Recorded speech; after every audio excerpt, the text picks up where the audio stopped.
안녕하세요. 이번 시간에는 지난 시간에서 168페이지입니다. 주소라는 개념으로부터 진행을 합니다. 주소 파트에서 혹시 출제가 된다면은 조문 이상 그 이하의 문제도 아닙니다. 따라서 여러분들은 일단 시험 장소까지 그 조문을 정확하게 가져가시는 게 관건일 겁니다. 한꺼번에 설명을 드릴 겁니다.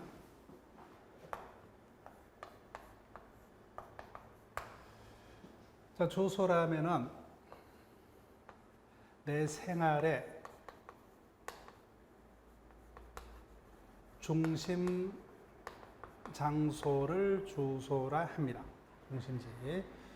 그래서 주소를 정하는 표준은 현재 내가 살고 있는 것이 내 생활의 중심되는 장소 관계가 인정되면 주소로서 인정되는, 따라서 그 장소를 주소로 하고자 하는 의사 필요 없이 일정한 어떤 관계가 인정되면 주소로서 인정되는 객관주의를 취하고 있습니다. 주소를 정함에 있어서.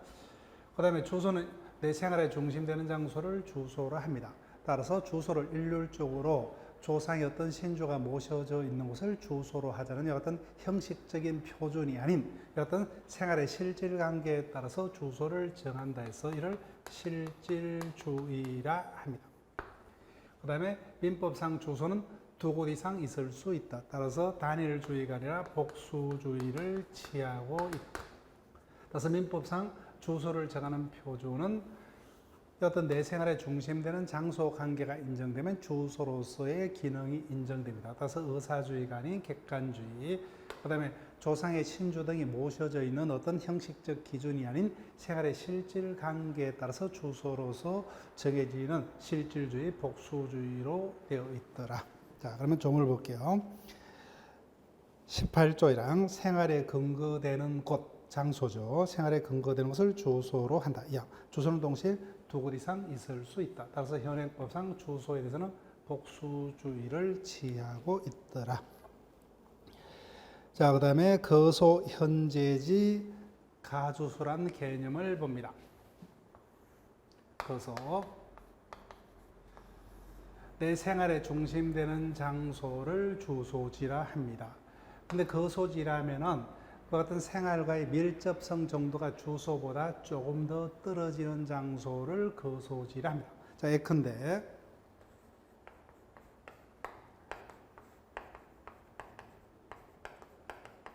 시골 학생이 서울에서 유학을 하고 있더라. 그러면 이 학생은 어디가 주소지가 되고 어디가 거소지가 될 것이냐는 겁니다.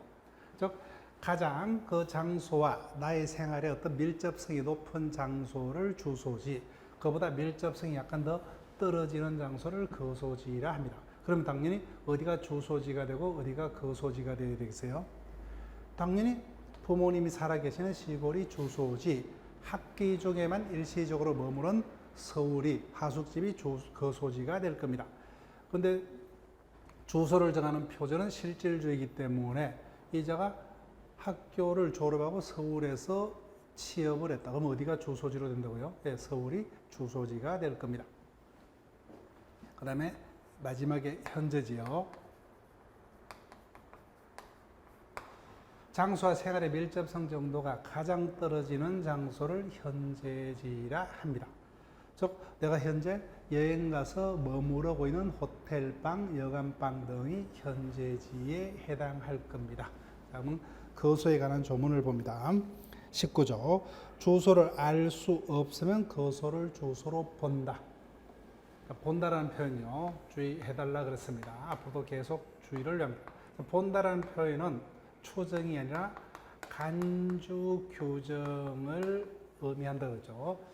즉 일정한 사실이 있으면 일정한 사실로 간주한다. 법조문상으로는 본다로 표현합니다. 그래서 민법상 조문에서는 주소에 관해서는 간주 규정만 있을 뿐 추정 규정은 없습니다. 그래서 거소를 주소로 추정한다. 이와 같은 지문으로 속일 가능성이 상당히 있고, 그래서 이미 우리 시험에도 그렇게 답이 된 적이 있습니다. 자, 19조 다시 한번. 생활의 중심되는 장소를 주소라 합니다. 그런데 주소를 알 수 없는 자에 대해서는 그소를 그 자의 주소지로 간주를 합니다. 그 다음에 20조 국내 주소가 없는 자에서는 국내에 있는 그 자의 그소를 주소로 본다. 따라서 외국인이라면은 일시적으로 어떤 사학과 관련해서 국내에 머무르는 경우가 있죠. 그때는 주소지는 자기 나라에 있으니까 그때 우리나라에서는 그자의 주소와 관련해서는 국내에 있는 그자의 그소를 주소로 간주를 한다. 이와 같은 규정을 두고 있습니다. 자, 이와 같이 주소, 거소, 현재지의 구별의 기준, 장소와 생활의 밀접성 정도에 따라서 그 밀접성이 가장 높은 장소가 주소지, 그보다 밀접성이 약간 떨어지는 장소를 거소지, 가장 밀접성이 떨어지는 장소를 현재지라 합니다. 따라서 거소, 주소, 현재지의 구별은 장소와 생활의 밀접성 정도에 따라서 구별한 객관적인 구분입니다. 그런데 마지막에 21조 가주소, 임시 가짜로 읽든지 가짜 주소로 읽든지 의미는 똑같이 상통될 수가 있습니다. 자, 21조 어느 행위에 있어서 가주소를 정한 때에는 그 행위에 관해서는 이를 주소로 본다. 즉 당사자가 일정한 행위에서 가주소를 설정한 때는 그 행위에 대해서는 그 장소를 주소로 간주한다는 겁니다. 자, 가주소는 자기들의 편의에 따라서 일정한 장소를 주소의 기능을 부여한 장소를 가주소랍니다. 그 당사자 의사에 따라서 가주소가 정해지면 당사자 의사에 따라서 그 행위에 관해서는 자기들의 의사에 따라서 정해진 가주소가 주소로서의 기능을 수행하게 됩니다. 그래서 지금까지 주소, 거소, 현재지 개념은 장소와 생활의 밀접성 정도에 따라서 구분되는 객관적인 구분이었지만 가주소는 당사자의 의사에 따라서 정해지는 주관적인 구분이었다. 요 정도를 부탁을 드릴게요. 따라서 주소 파트에서 문제가 출제된다면 18조부터 21조까지 조문을 정확하게 기억을 하는 게 관건이 됩니다. 자, 그러면 이어서 169페이지로 갑니다. 부재자 재산 관리 제도입니다. 169페이지요.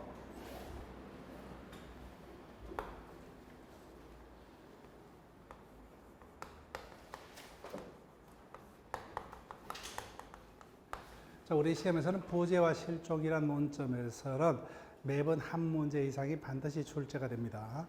부재자 제도에서 독자적으로 한 문제가 출제가 될 수도 있고 실종 제도에서 독자적으로 한 문제가 출제될 수도 있습니다.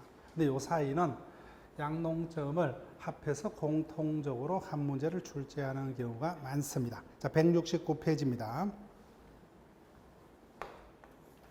자, 우리가 지난주에 자연인의 경우에 권리능력 소멸의 유일한 원인은 뭐밖에 없다? 사망밖에 없다 그렇습니다. 근데 사망의 시기는 심장이 멎었을 때죠. 그 심장이 멎었었다 여부를 확인하려면 시신 확인 절차를 거칠 수밖에 없다. 그런데 어떤 시신이 발견 안 됩니다. 그럼 어떠한 법적인 문제가 생길 수가 있느냐?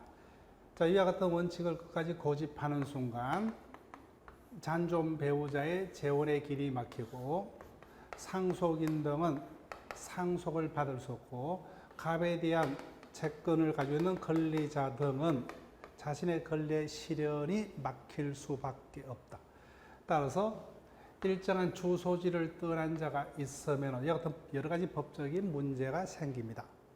자, 그래서 우리 법은 이와 같은 자가 있는 경우 이와 같은 법적인 문제를 해결하기 위해서 두 단계에 걸쳐서 조치를 강구하고 있습니다. 자, 먼저 예를 들게 되면 서울에 거주하고 있는 갑이 어느 날 집을 놨었다가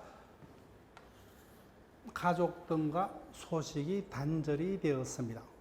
그런데 문제는 이와 같은 자연인의 경우 권리능력 소멸의 유일한 원인은 사망밖에 없습니다. 그런데 이와 같은 원칙을 끝끝내 고집하는 순간 갑을 둘러싼 여러 사람들에게 여러 가지 어려운 법적인 문제를 가져옵니다. 따라서 이를 해결해서 첫 번째, 이와 같은 자가 있으면 우리 법은 1단계 조치로서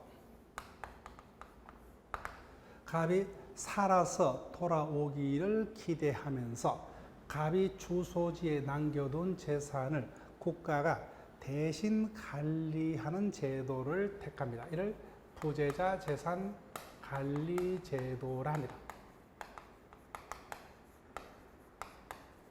그래서 부재자 재산 관리 제도는 22조부터 26조에 걸쳐서 규정을 두고 있습니다.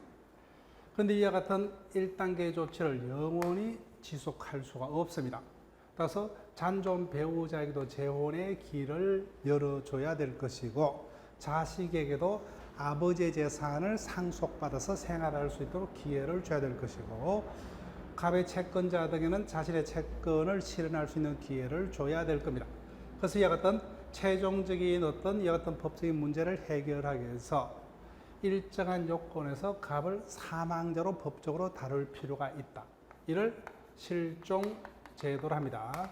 따라서 우리 법은 이와 같은 부재자의 생사불명 상태가 법이 정한 일정 기간 계속이 되면은 일정한 자의 청구에 의해서 법원에서 이자에 대한 실종 선고 재판을 함으로써 이자를 사망자로 간주하는 어떤 실종 선고 제도를 통해서 최종적인 해결을 기하고 있습니다. 자, 169페이지를 볼게요. 예를 13번 부재자 재산관리제도 22조에서 규정을 둡니다. 자, 1항 종래 주소나 거소를 떠난 자가 재산관리인을 정하지 아니한 때, 즉 자신의 주소를 떠났습니다. 그런데 이 자가 주소지를 떠날 때 주소지에 남겨둔 자신의 재산에 대한 관리 조치를 취한 바가 없다. 그럼 어떻게 되죠? 재산이 관리가 되지 못하고 방치가 됩니다. 그럼 어떤 법적의 문제가 생기느냐?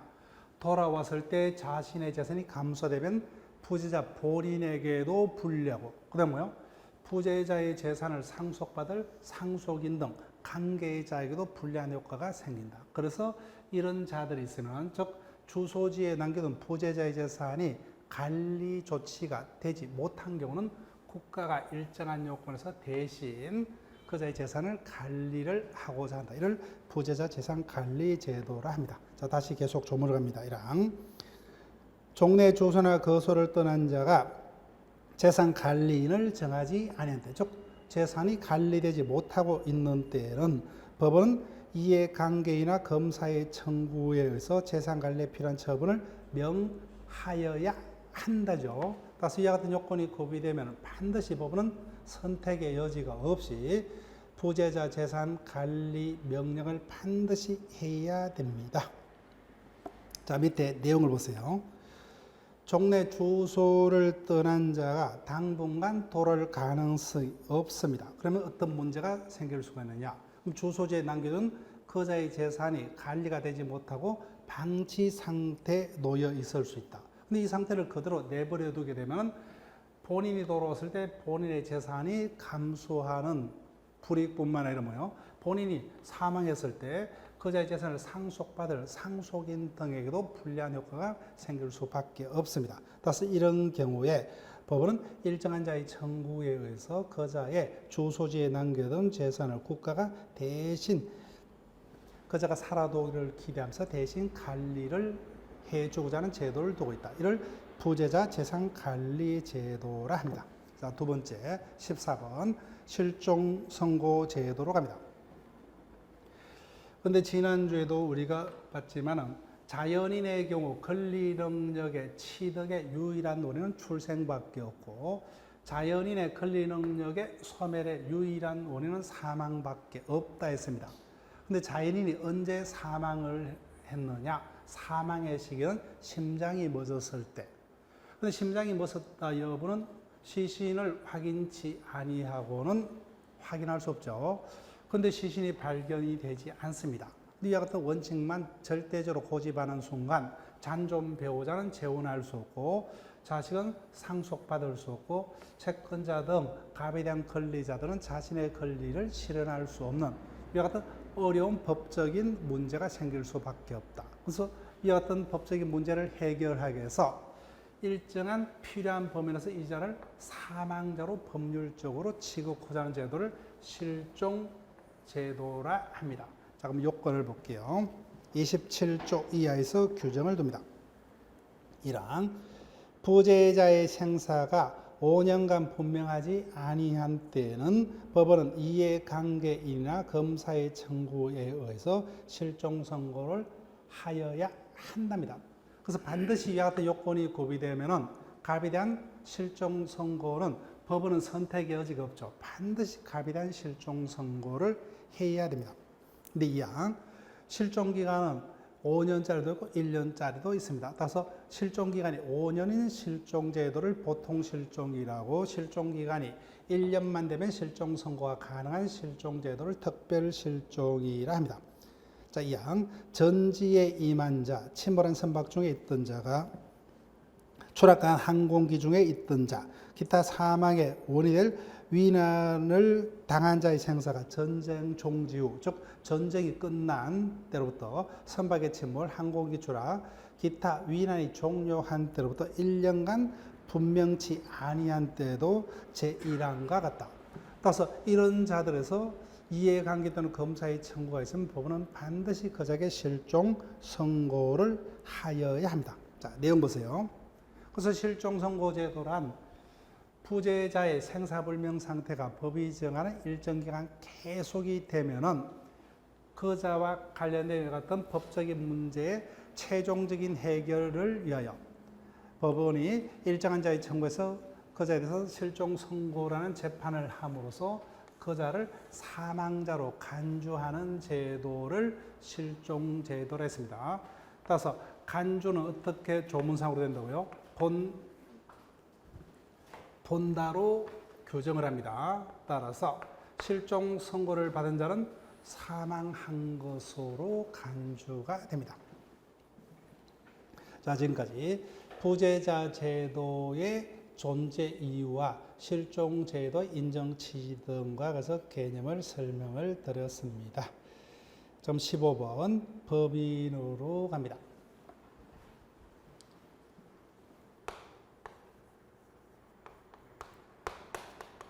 우리가 지난주에 권리주체를 개념을 봤습니다.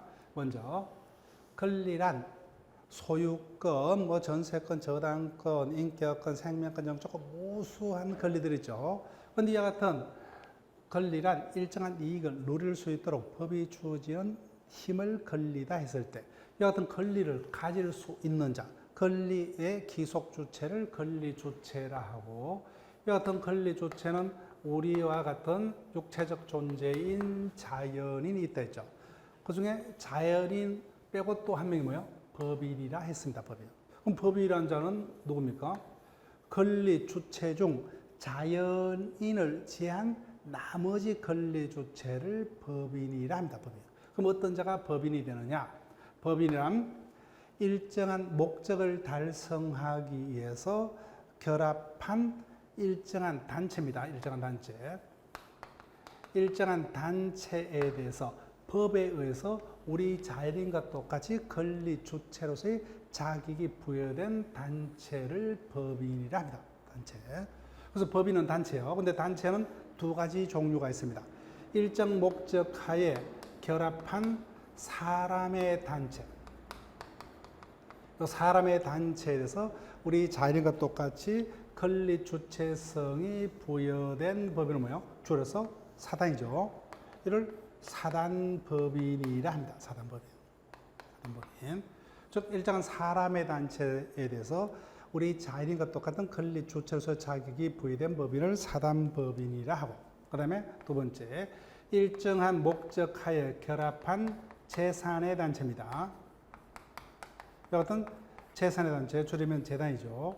이 같은 재산의 단체에 대해서 우리 자연인과 똑같이 권리 주체로서의 자격이 부여된 법인을 재단법인, 각종 장학재단 등이 여기에 해당할 겁니다. 그 다음에 우리 주위에서 가장 자주 우리가 인식하지는 못하지만 접하는 재단법인이 대표적인 각종 대학 병원입니다. 대학병원. 큰 병원들이 다 재단 형태로 되어 있습니다. 자, 그럼 다시 한번요.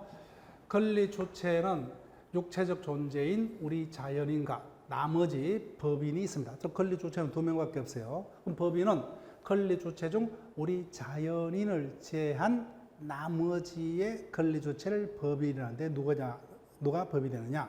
법인은 일정 목적하에 결합한 일정한 단체에 대해서 법에서 우리 자연인과 똑같은 권리 주체로서의 자격이 부여된 단체인데, 근데 단체는 실질에 따라서 두 가지 종류. 일정 목적하에 결합한 사람의 단체에 대해서 법에서 우리하고 똑같은 권리 주체성이 부여된 법인을 사단법인이라고, 각종 장학재단 등 일정 목적하에 결합한 재산의 단체에서 대해서 우리 자연과 똑같이 권리 주체성이 부여된 법인을 재단법인이라 합니다. 자, 그러면 교과서적 표현을 볼게요. 169페이지 제일 밑에 법인이란 자연인이 아니면서 법에 의해서 우리 자연인과 같이 권리 능력, 권리 주체가 될 수 있는 자격이 부여된 일정한 목적에 결합한 사람의 단체인 사단과 일정 목적에 결합한 재산의 단체인 재단 두 가지 종류가 있습니다. 자, 그러면 왜 이와 같은 법이란 존재를 인정하느냐? 법인도 우리하고 똑같은 권리 주체가 된다면 어떠한 특징이 있느냐? 자, 그럼 볼게요.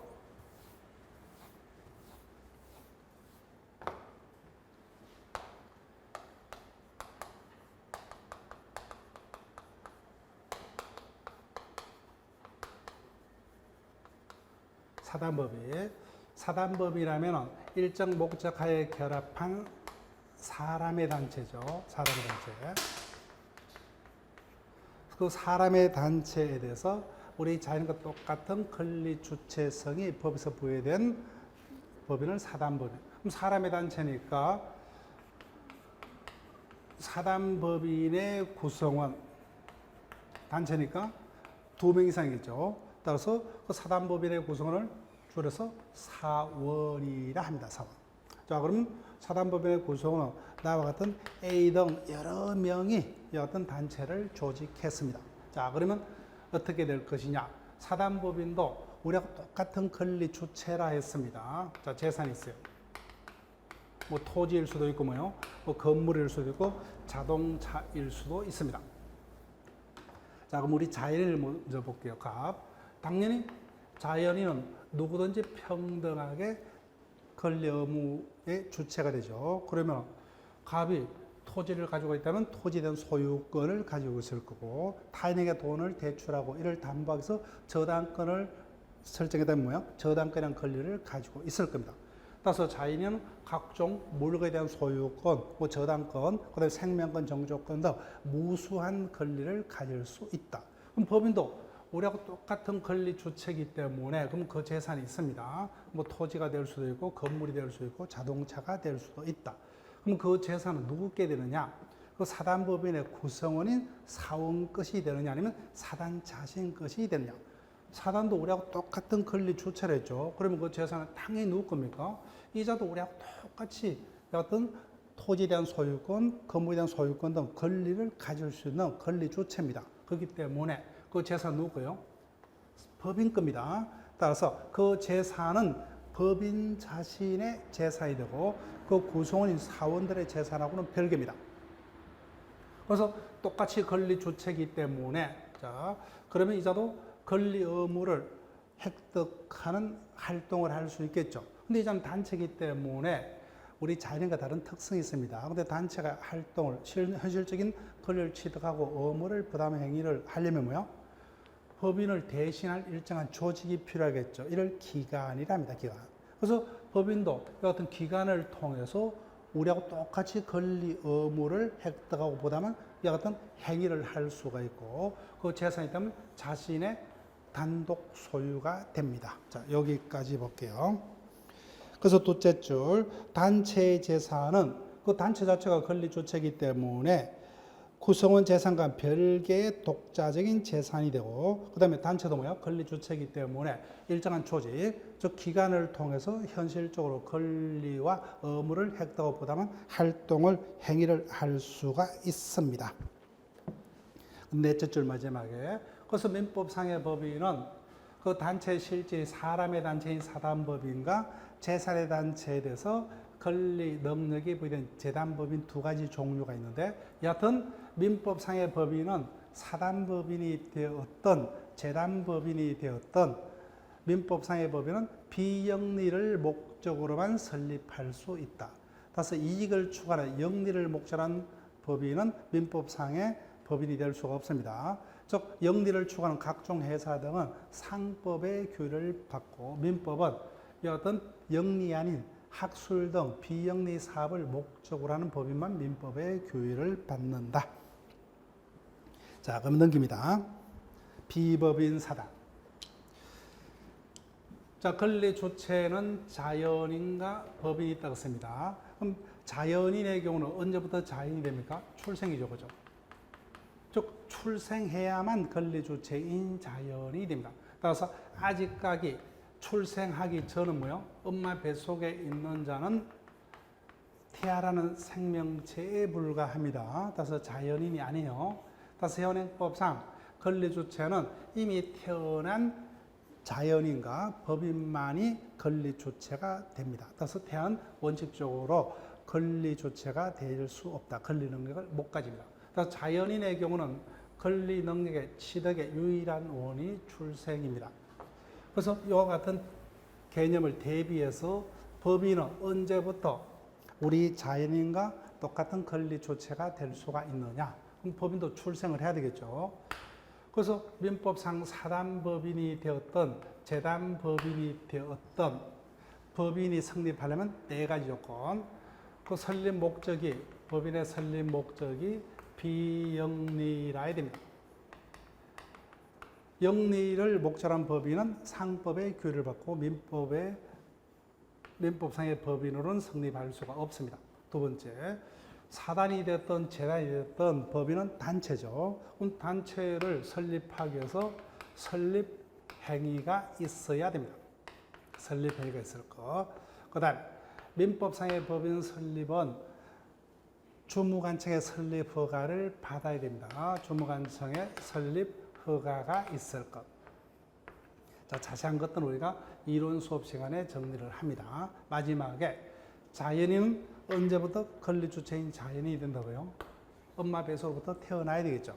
그럼 법인은 언제 태어나느냐는 겁니다. 이와 같은 요건이 구비되었다 할지라도 최종적으로 법이 정하는 일정한 사항을 주된 사무소 소재지에서 설립 등기를 해야 됩니다. 그래서 이와 같은 설립 등기가 우리 자연인의 출생에 대응하는 개념입니다. 따라서 아무리 이와 같은 요건을 구비했더라도 언제 법인이 된다? 설립 등기해야만 법인이다. 따라서 일정한 사람의 단체인 사단이 설립 등기까지 마쳤다면 사단법인이 되고, 일정한 재산의 단체인 재단이 설립 등기를 마쳤다면 재단법인이 됩니다. 따라서 아무리 사람의 단체일지라도 위와 같은 요건이 모두 구비되었더라도 아직까지 설립 등기를 못했다면 사단은 사단인데, 즉 일정 목적과에 결합한 사람의 단체입니다. 근데 이와 같은 사단이 언제 사단법인이 되느냐? 설립 등기를 마쳐야 됩니다. 그런데 사단은 사단인데 아직까지 설립 등기를 못했기 때문에 법인이 될 수 없죠. 그러니까 어떻게 해요? 제목을 비법인 사단 또는 설립 등기까지 마쳤다면 권리 주체인 사단법인이 됩니다. 그러면 똑같이 우리 자연과 똑같이 권리 주체이기 때문에 권리를 획득하고 의무를 부담할 수 있는 행위를 할 수 있죠. 권리 능력이 있습니다. 우리하고 똑같이 토지를 소유할 수 있고 자동차 등을 소유할 수 있는 권리 능력을 가집니다. 그런데 아직까지 사단은 사단인데 설립 등기 못했기 때문에 법인이 되지 못했죠. 그럼 권리 능력이 없다, 그죠? 그래서 이와 같은 사단을 다른 말로 권리 능력 없는 사단이라고 합니다. 자, 왜 중요하냐? 현행법상 법인을 설립하려면은 주무관청의 설립 허가를 받아야 됩니다. 그래서 충분히 주무관청의 설립 허가를 받아서 설립 등기를 해서 사단법인으로 활동할 수 있음에도 불구하고 다 귀찮습니다. 설립 허가를 받고 사단법인으로 활동하려면 주무관청의 감독까지 받아야 됩니다. 굳이 그럴 필요가 없죠. 그래서 나는 다 귀찮다는 겁니다. 충분히 사단법인이 될 수 있음에도 불구하고 나는 그냥 비법인 사단으로 그냥 활동을 할래. 그래서 우리 주에서 무수한 사람의 단체들이 실질적으로 사단법인이 될 수 있음에도 불구하고 설립 등기를 하지 않아서 여하튼 사단법인이 되지 못한 비법인 사단 또는 권리 능력 없는 사단 형태로 무수히 사회에서 활동을 하고 있다. 우리 주에서 대표적으로 인식할 수 있는 게, 즉 내가 고등학교 동창회 회원이다 보죠. 근데 우리 동창회를 보게 되면 설립 등기 한 번 없어요. 근데 동창회 회원들끼리 조직한 단체 맞죠? 사단 맞습니다. 사단은 사단인데 아직까지 설립 등기를 못했기 때문에 비법인 사단. 그리고 내가 종중원이죠. 예, 조상의 후손이기 때문에 똑같은 후손들로 구성된 종중이라는 단체에 속해 있습니다. 근데 내가 속해 있는 종중이 설립 등기 한 번 없죠, 그죠? 그래서 비법인 사단. 그럼 내가 주말만 되면 교회 갑니다. 근데 우리 교회가 신도들의 단체 맞죠? 근데 설립 등기 한 번 없다는 겁니다. 그래서 비법인 사단. 그래서 여하튼 각종 종중, 교회, 여하튼 무수한 단체들이 실질적으로 하나의 단체로서 사회에서 활동을 하고 있지만 설립 등기를 못해서 사단법인이 되지 못한 이와 같은 단체를 비법인 사단 또는 권리 능력 없는 사단이라 합니다. 근데 이런 자들이 사회에서 현실적으로 활동을 하다 보니까 당연히 뭐요? 법적 분쟁이 생길 수밖에 없죠. 그래서 이를 어떻게 해결할 것이냐가 우리 시험에서 거의 매번 출제가 됩니다. 자, 그러면 개념만 볼게요. 비법인 사단. 다른 말로 권리 능력 없는 사단이라 합니다. 그러니까 비법인 사단이란 일반적으로 사단, 즉 사단은 사람의 단체 줄임말이죠. 사단으로서의 실체를 가지면서도, 즉 다른 말로 충분히 뭐요? 자신들이 원하면 주무관청의 설립 허가를 받아서 설립 등기를 함으로써 사단법인이 될 수가 있는 존재입니다. 그렇지만 뭐요? 아직까지 설립 등기를 하지 못해서 여하튼 권리 주체가 되지 못한, 즉 법인이 되지 못한 여하튼 사단을 비법인 사단 또는 권리 능력 없는 사단. 우리 주에서는 무수한 단체들이 여기에 해당합니다. 각종 대소종중, 동창회라든지 아파트 입주대표회의, 무수한 단체들이 여기에 해당합니다. 그래서 우리 시험에서는 권리 능력 없는 사단은 거의 매번 출제가 됩니다. 자, 그러면 법인의 기간으로 갑니다. 자, 법인은 두 가지 종류가 있죠. 사람의 단체에 대해서 우리하고 똑같은 권리 능력이 부여된 법인인 사단법인과 그러면요, 일정한 목적하에 결합한 재산의 단체에 대해서 우리 자연인과 똑같은 권리 주체성이 자격이 부여된 법인을 재단법인이라 합니다. 그래서 법인도 우리하고 똑같은 권리 주체입니다.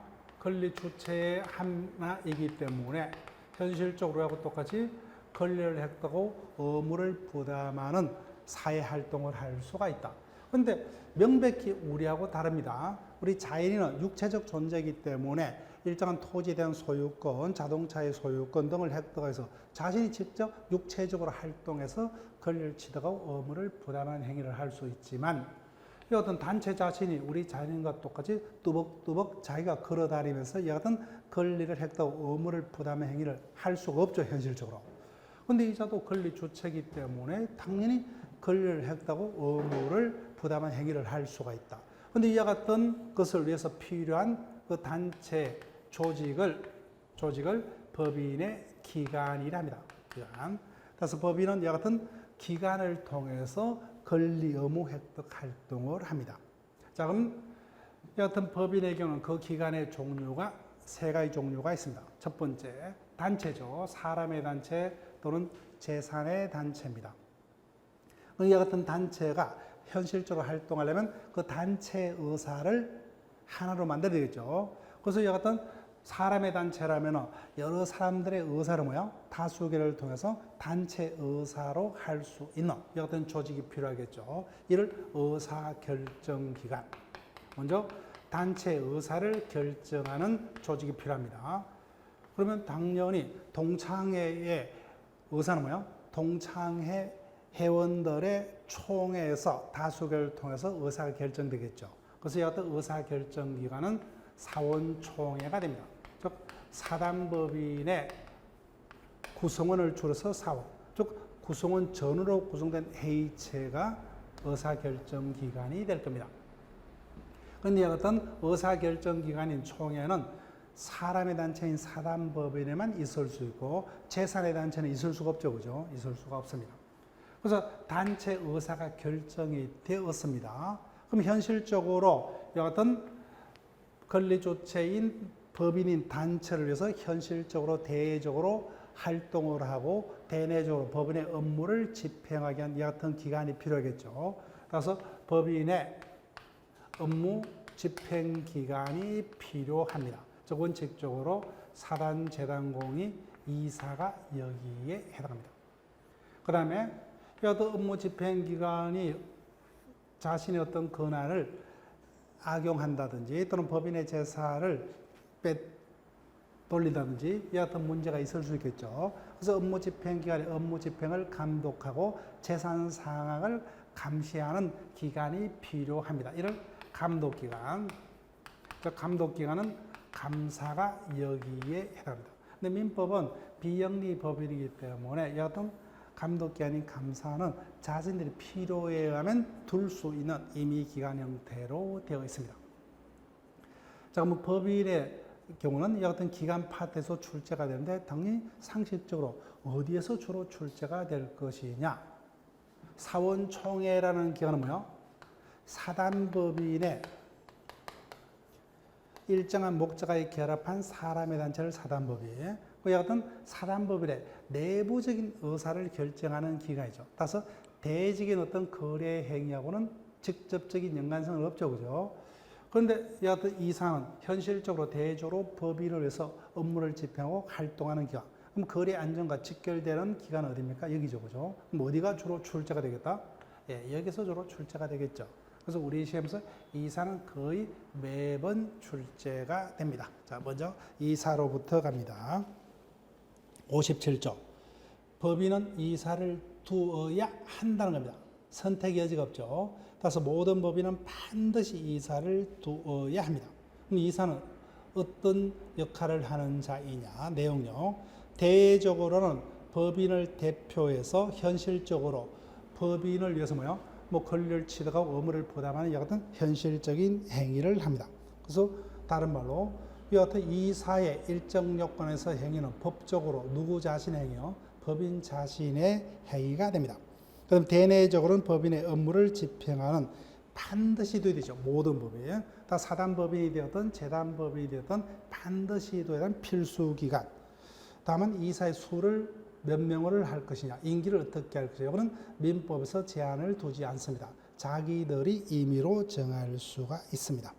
그 다음에 셋째 줄. 그래서 이사는 현실적으로 활동을 해야 되기 때문에 법인 자신이 이사가 될 수가 없죠. 따라서 법인의 이사는 현실적으로 자연인만이 가능합니다. 자, 그 다음에 임시이사부터 특별대리인으로 갑니다. 자, 임시이사 특별대리인 63조, 64조에서 규정을 하고 있습니다. 그래서 오늘로서 거의 대부분 이 부분은 시험에 필요한 부분을 앞으로 반복해서 기억을 할 수 있습니다. 어떻게 묻느냐? 양자를 돌려서 쏘기입니다. 돌려서 그 요건. 자, 임시이사는 이사입니다. 이사인데 앞에 임시자가 붙었죠. 그래서 정식 이사가 정해질 때까지 한시적으로 법인을 대표하는 이사를 임시이사라 합니다. 그럼 당연히 임시직이기 때문에 정식 이사가 선임되면 자동적으로 이자의 역할은 끝납니다. 그러면 어떤 경우에 임시이사가 선임이 되느냐? 그 요건을 기억하는 거예요. 63조에서 규정을 합니다. 자, 볼게요. 임시이사는 이사가 현실적으로 없거나 자신들이 정관호정한 이사 숫자가 부족한 경우에, 즉 이사가 없거나 결혼이 있는 경우, 그로 인해서 법인의 손해 염려가 있으면은 이해관계인 또는 검사의 청구가 있으면 법원은 반드시 뭐요? 임시이사를 선임해야 합니다. 한다죠. 따라서 그 요건이 구비되면 뭐요? 반드시 법원은 임시이사를 선임하여야 한답니다. 항상 조문은 하여야 한다는 뭐요? 할 수 있다고 항상 구분해서 읽어야 됩니다. 하여야 한다는 것은 뭐요? 요건만 구비되면 법원은 선택의 여지가 없죠. 반드시 임시이사를 뽑아야 됩니다. 근데 할 수 있다는 것은 뭐요? 법원은 임시이사를 뽑을 수도 있고 안 뽑을 수도 있다는 겁니다. 따라서 하여야 한다고 할 수 있다는 항상 구분해야 되고 가장 쉬운 문제 출제 형태입니다. 하여야 한다는 뭐요? 할 수 있다로 속이는 형태 또는 할 수 있다를 하여야 한다고 속이는 형태, 이런 것들이 그냥 한꺼번에 애올려 하면 힘들고 그때그때마다 피부에 체득되도록 평소에 쭉 계속 신경을 쓰면 좋답니다. 자, 그 다음에 특별대리인으로 갑니다. 자, 특별대리인은 어떠한 경우에 선임되는 자냐?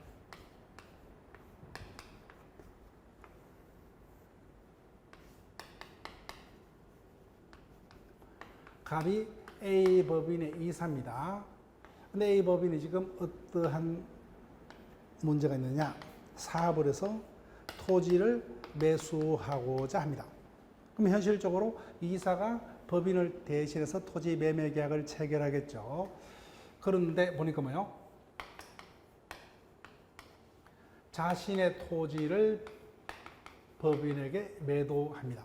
그럼 현실적으로 매매 계약은 혼자서 체결하죠, 그죠? 자, 이때 갑이 자신의 토지를 법인에게 비싸게 팔면은 법인에게 손해죠, 그죠? 그래서 이 경우 이사 개인의 이익과 법인의 이익이 일치입니까, 반대요? 반대죠. 그럼 당연히 갑은 법인의 이익에서 자신의 토지를 시가보다 싼 값으로 법인에게 매도하기보다는 자신의 개인적 이익을 추구해서 더 비싼 값으로 법인에게 매도하는 계약을 체결할 수가 있죠, 그죠? 저기와 같이 이사 개인의 이익과 법인의 이익이 같이 반대되는 상해까지 이사에게 대표권을 맡길 수 없겠죠. 그런 경우는 토지 매매란 당해 사안에서는 갑은 아예 법인을 대표할 수 있는 대표권을 법에서 박탈을 해버립니다. 자, 그럼 볼게요. 법인과 이사에게 상반되는 사항에 관해서는 이사는 대표권이 없습니다. 그래서 그림에서 뭐요? 이 토지 매매 계약은 이사 개인의 이익과 법인의 이익이 반대되죠. 이 경우에는 갑이사는 현실적으로 토지 매매에 대해서는 법인을 대표해서 매매 계약을 체결할 권한 자체가 법에서 박탈이 됩니다. 인정이 안 됩니다. 그러면 현실적으로 토지 매매 계약을 체결해야 돼요. 체결하려면 뭐요? 이제는 갑이 법인을 대표 못하니까 이 경우에 법인을 대표할 자로 특별히 대표를 뽑아야 되죠. 이때 선임되는 자가 특별대리인입니다. 자, 계속 볼게요, 지문.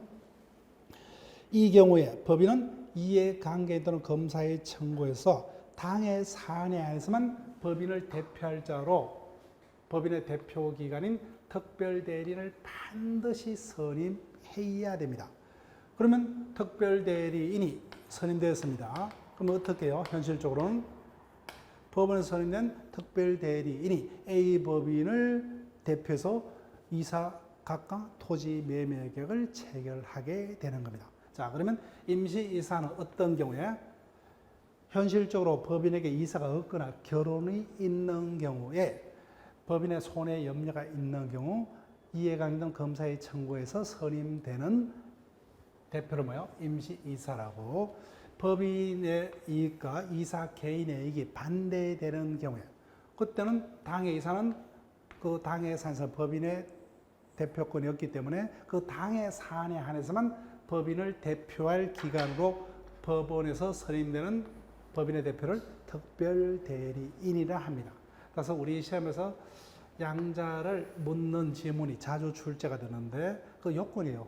이사가 없거나 결혼이 있는 경우에 선임되는 법인의 대표가 누구죠? 임시이사.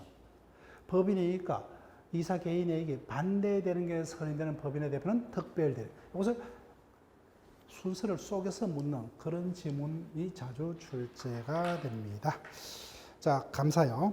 감사는 내용부터 먼저 볼게요.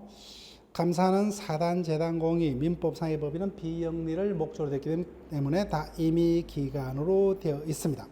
그래서 66조로 갑니다. 법인은 정관 또는 총회기로 감사를 둘 수 있다죠. 따라서 필요한 게 둘 수 있는 임의기관으로 되어 있습니다. 자, 여기까지 하고 쉬었다가 사원총회 이하로 계속 진행을 합니다.